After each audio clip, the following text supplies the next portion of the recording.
அஸ்ஸலாமு அலைக்கும் வரஹ்மத்துல்லாஹி வபரகாத்துஹு. அன்பார்ந்தவர்களே, இன்று டிசம்பர் மாதம் 8ஆம் திகதி திங்கட்கிழமை. நாங்கள் இப்போது புத்தளத்திலே இருக்கின்றோம். எங்களுடைய குழுவினர் இயற்கையின் சீற்றத்தால் பாதிக்கப்பட்ட நம்முடைய உறவுகளை தேடிய பயணத்திலே இன்றைய நாளிலே புத்தளம் வந்திருக்கின்றோம். புத்தளம் 4ஆம் கட்டையிலே வசிக்கக்கூடிய கடுமையாக பாதிக்கப்பட்ட இதுவரையிலே எந்த உதவிகளும் கிடைக்காத தெரிவு செய்யப்பட்ட 120 குடும்பங்களை தேடி இன்றைய நாளிலே நாங்கள் வந்திருக்கின்றோம். இன்று இங்கே பாதிக்கப்பட்ட 120 குடும்பங்களுக்குரிய உலருணவுப் பொதிகள், அது மாத்திரமல்லாமல் வீடுகளை சுத்தம் செய்வதற்கான துப்புரவு செய்யும் பொருட்கள், ஹெவி பிரஷ், வைப்பர், அதே போன்று நுளம்பு கொயில்கள், அவர்களுக்கு தேவையான இன்னும் பல உபகரணங்களை சுமந்து நாங்கள் வந்திருக்கின்றோம். இதோ நீங்கள் பார்த்து கொண்டிருக்கின்றீர்கள். இன்றைய நாளிலே காலை பொழுதிலே நாங்கள் புத்தளம் 4ஆம் கட்டையிலே இருந்து இந்த உபகரணங்களை அவர்களுக்கு பகிர்ந்தளித்து கொண்டிருக்கின்றோம். இந்த உலருணவுப் பொதிகளை மாபோலையைச் சேர்ந்த ஒரு தனவந்தர் தன்னுடைய பெயரை சொல்ல வேண்டாம் என்று சொல்லியிருந்தார். அல்லாஹ் அவருக்கு அருள் பாலிக்க வேண்டும். அவருடைய ஏற்பாட்டில்தான் இந்த உபகரணங்கள், இந்த உலருணவுப் பொதிகள் இங்கே வழங்கப்படுகின்றன. அவருக்கு அல்லாஹ் அருள் பாலிக்க வேண்டும் என்பதை ஞாபகப்படுத்தி கொண்டு தொடர்ந்தும் நாங்கள் களத்திலே இருக்கிறோம்.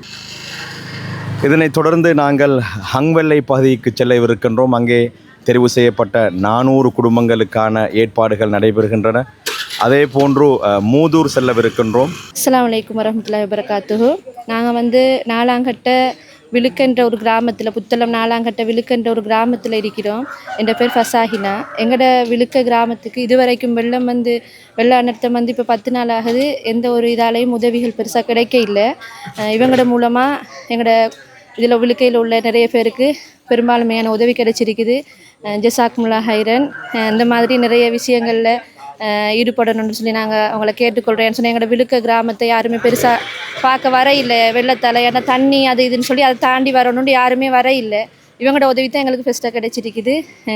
ரொம்ப நன்றி, சொல்ல வார்த்தை இல்லை. எல்லா மக்களோட துவாவும் அவருக்கு போய் சேரணும் இன்ஷா அல்லாஹ். உண்மையிலே எங்களோட நாட்டில் நடந்த இந்த அனர்த்தம் காரணமாக எங்களை போல ஊருங்களை தேடி வந்து கொடுக்குறவங்களுக்கு ஜஸாக்கல்லாஹ் ஹைரான். என்னென்னு கேட்டால் பல பிரச்சனையில் உள்ள ஆட்கள் இங்கிட்டு இருக்கிறாங்க. அதாவது இங்கே உள்ள பெரிய பிரச்சனைன்னு கேட்டால் தண்ணிக்கு அடிபட்டு போயிட்டோம், அது வேறு பிரச்சனை. ஆனால் தண்ணிக்கு அடிப்பட்ட ஏரியாவில் தான் இங்கே உள்ள ஆட்களில் தொழில் வளமெல்லாம் இருக்குது. அதனால் இன்னும் ஆட்கள் வீட்டுகளில் தொழில் வாய்ப்பு இல்லாமல் ரொம்ப கஷ்டத்தில் இருக்கக்கூடிய நேரத்தில் நீங்கள் இந்த மாதிரி எங்களுக்கு தேடி வந்து கொடுக்குறீங்க. உண்மையிலே உங்களுக்கு அல்லாஹு தஆலா நாயம் மேலும் மேலும் உதவி செய்யணும்.